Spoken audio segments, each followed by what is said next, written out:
कहानी की शुरुआत होती है हेल्गा नाम की एक बूढ़ी औरत से जिसे भूलने की बीमारी थी। एक दिन उसे अपने कमरे के एसी वेंट से अजीबोगरीब आवाजें सुनाई दी तो उसने तुरंत ही एनिमल डिपार्टमेंट की टीम को फोन करके बुलाया। जल्द ही फ्रैंक नाम का एक आदमी वहां पहुंचा और उसने देखा कि वेंट में से अजीब सा पानी बह रहा था। खैर फिर फ्रैंक हेल्गा से मिला तो उसने कहा कि उसके कुछ साथी थोड़ी देर पहले यहाँ जांच करने आए थे लेकिन अब तक वापस नहीं लौटे। मगर हेल्गा को अपनी बीमारी की वजह से कुछ भी याद नहीं था और फिर फ्रैंक घर में कीड़े मकोड़ों की जांच करने लगा। लेकिन तभी उसे वेंट से खून बहता हुआ दिखाई दिया। उसने थोड़ा करीब जाकर देखा तो उसके होश ही उड़ गए क्योंकि वहाँ खून से सनी लाश पड़ी थी जो उसी की टीम के एक साथी की थी। फ्रैंक ने भागने की कोशिश की पर अचानक किसी ने उसे भी वेंट में खींच लिया। ये देखकर हेल्गा काफी डर गई पर फिर अपनी बीमारी की वजह से कुछ ही पलों में दोबारा सब कुछ भूल गई और बाद में उसे फिर से वेंट में से अजीब सी आवाजें सुनाई दी। फिर हम देखते हैं कि आज से ठीक 4 दिन पहले आसमान से एक आग का गोला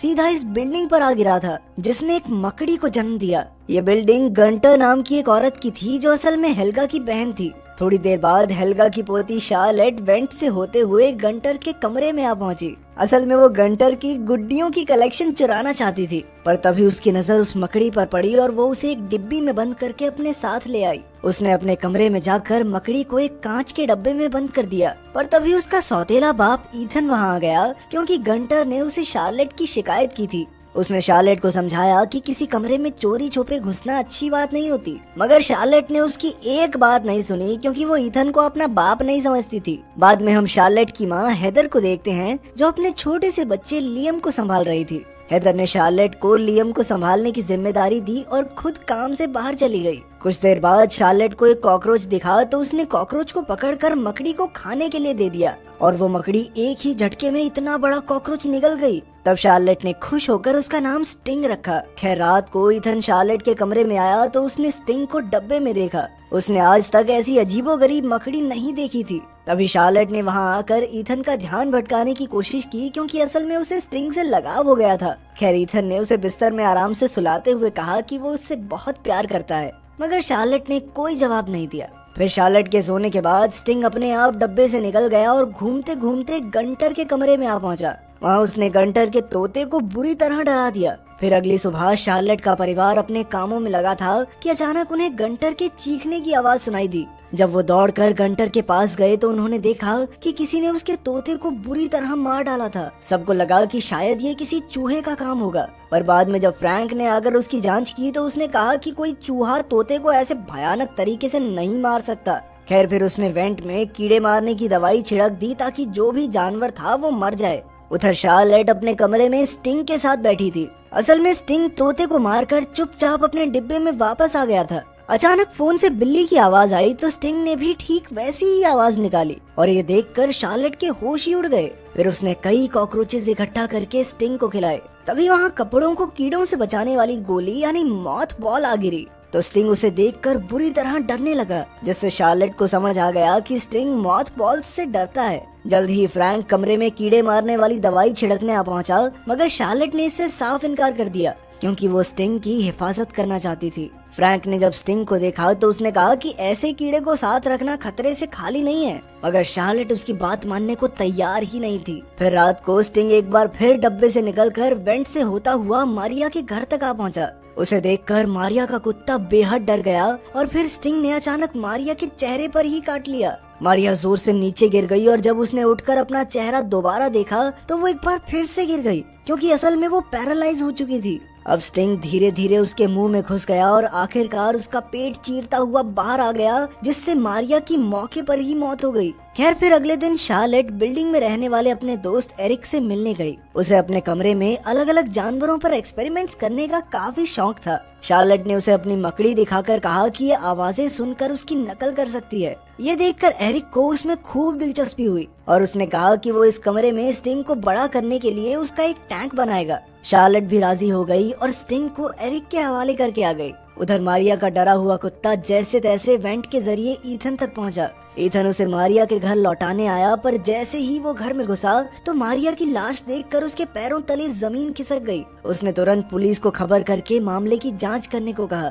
इधर बिल्डिंग में रहने वाले लोग अब परेशान हो गए थे क्योंकि पहले एक तोते का कत्ल हुआ और अब मारिया का। खैर पुलिस के जाने के बाद एरिक ने ईथन को अपने कमरे में बुलाया और उसे बताया कि स्टिंग बेहद खतरनाक है और उसे यहाँ पर रखना सबके लिए मुसीबतें पैदा कर सकता है। एरिक को लगता था कि बिल्डिंग में हुए कत्ल के पीछे स्टिंग ही है। इतनी बड़ी मकड़ी देखकर ईथन तो घबरा ही गया और उसने स्टिंग को एनिमल डिपार्टमेंट को भेजने की जिम्मेदारी एरिक को दे दी। फिर बाद में जब शार्लेट को इसके बारे में पता चला तो वो बहुत ज्यादा गुस्सा हो गई, क्योंकि वो ये मानने को राजी ही नहीं थी कि उसका प्यारा स्टिंग लोगों की जान ले सकता है। शार्लेट ने गुस्से में ईथन से कह दिया कि तुम मेरे बाप नहीं हो तो बनने की कोशिश भी ना ही करो तो अच्छा है। फिर उसने कहा कि काश वो अपने असली पिता के साथ थाईलैंड में रह पाती। इस पर ईथन भी कुछ पलों के लिए अपना आपा खो बैठा और उसने शार्लेट को सच बता दिया कि उसका असली बाप इसी शहर में रहता है, मगर अपनी बेटी से मिलना नहीं चाहता। ये सुनकर शार्लेट का दिल टूट गया और वो फूट फूट कर रोने लगी। इस पर हेदर भी ईथन से गुस्सा हो गई, क्योंकि उसने सच बताकर शार्लेट का दिल तोड़ दिया था। वहीं दूसरी ओर हम देखते हैं कि एरिक ने स्टिंग को एनिमल डिपार्टमेंट को सौंपने की बजाय उसके लिए एक बड़ा सा टैंक बना दिया था, ताकि वो उसमें तेजी से बड़ा हो सके। वो इस मकड़ी की शक्तियाँ देखना चाहता था ताकि बाद में वो इसे अपने फायदे के लिए इस्तेमाल कर सके। आखिरकार वो इतना बड़ा हो गया कि वो उस टैंक में भी पूरा नहीं आ रहा था। इसके बाद हम देखते हैं कि गंटर अपनी खोई हुई बिल्ली को ढूंढ रही थी कि अचानक उसे वेंट से मियाऊ की आवाज सुनाई दी। उसने टॉर्च जलाई और सीधा वेंट में घुस गई। अचानक उसकी टॉर्च बंद हो गई और स्टिंग ने उस पर जानलेवा हमला कर दिया। इधर ईथन को नौकरी से निकाल दिया गया था, इसलिए वो इतना परेशान हो गया कि वो गुस्से में घर की चीजें तोड़ने लगा। हेदर ने उसे रोकने की कोशिश की तो जल्द ही उन दोनों में बहस छिड़ गई। लड़ाई का माहौल देखकर शार्लेट ने अपने छोटे भाई लियम को उठाया और अपने कमरे में आ गई। वहाँ वो हेडफोन्स लगाकर आराम से वीडियोस देखने लगी। उधर ईथन और हेदर की बहसबाजी चल ही रही थी कि अचानक स्टिंग ने वहाँ आकर उन पर जबरदस्त हमला कर दिया। फिर वो उन दोनों को खींचकर वेंट में ले गया और इधर शार्लेट को कानों कान खबर भी नहीं हुई। बाद में उसने मारिया के कुत्ते को जोर जोर से भौंकते हुए सुना तो वो उसे देखने गई। तभी अचानक स्टिंग आया और वो कुत्ते को भी पकड़कर वेंट में ले गया। फिर शार्लेट ने देखा कि घर में खून बिखरा हुआ था और ईथन और हेदर दोनों गायब थे। वो काफी घबरा गई और उसे एहसास हुआ कि इसके पीछे स्टिंग का ही हाथ है। मगर इससे पहले कि वो कुछ कर पाती, स्टिंग वहाँ आकर लियम को भी उठा ले गया। ये देखकर शार्लेट बुरी तरह रोने लगी और इस सब का जिम्मेदार खुद को समझने लगी।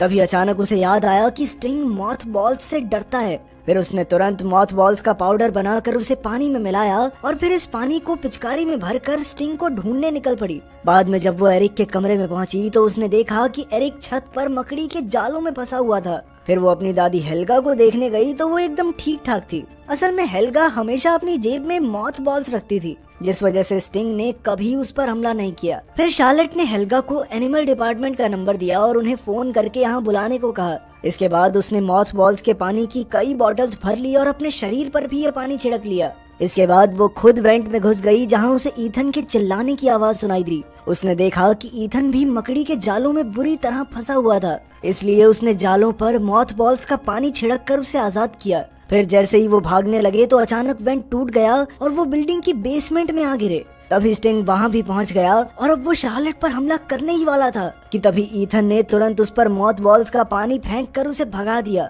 लेकिन फिर जल्द ही उन्हें एहसास हुआ कि वो बेसमेंट में फंस चुके हैं, क्योंकि उनके पास दरवाजे की चाबी नहीं थी। शार्लेट को बहुत पछतावा हो रहा था और उसने कहा कि ये सब उसकी गलती है, पर फिर ईथन ने उसे हौसला देते हुए कहा कि सब कुछ ठीक हो जाएगा। उधर हेल्गा को फिर से अजीबोगरीब आवाजें सुनाई दी तो उसने एनिमल डिपार्टमेंट को फोन करके फ्रैंक को बुलाया। फिर जैसा कि हमने कहानी की शुरुआत में देखा था, फ्रैंक वहाँ की जाँच करने आया, मगर अचानक उसे स्टिंग ने वेंट में ही खींच लिया।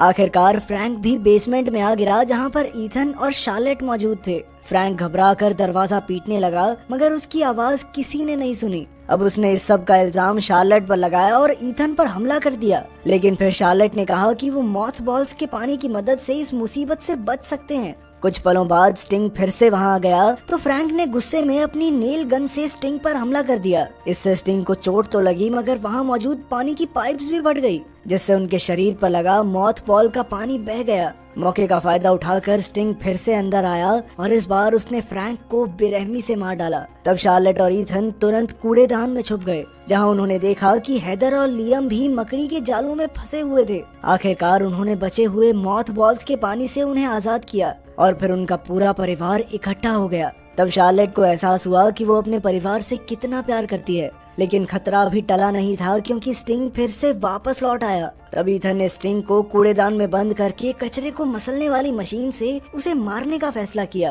पर बार बार बटन दबाने के बाद भी मशीन स्टिंग को मसल नहीं पाई। तब ईथन ने अपनी जान पर खेलकर प्लग को दोबारा से लगाया, जिससे उसे जोरदार बिजली का झटका भी लगा। सही मौके पर शार्लेट ने बटन दबा दिया और मशीन ने जोरदार वजन से स्टिंग को मसल कर रख दिया। आखिरकार अब वो सब सुरक्षित थे और शार्लेट दौड़कर ईथन के पास गई और कहा कि पापा, मैं भी आपसे बहुत प्यार करती हूँ। अंत में उन सब ने एक दूसरे को गले लगा लिया, पर फिर हम देखते हैं कि बेसमेंट के एक दूसरे कोने में मकड़ी के सैकड़ों अंडे टूटने के लिए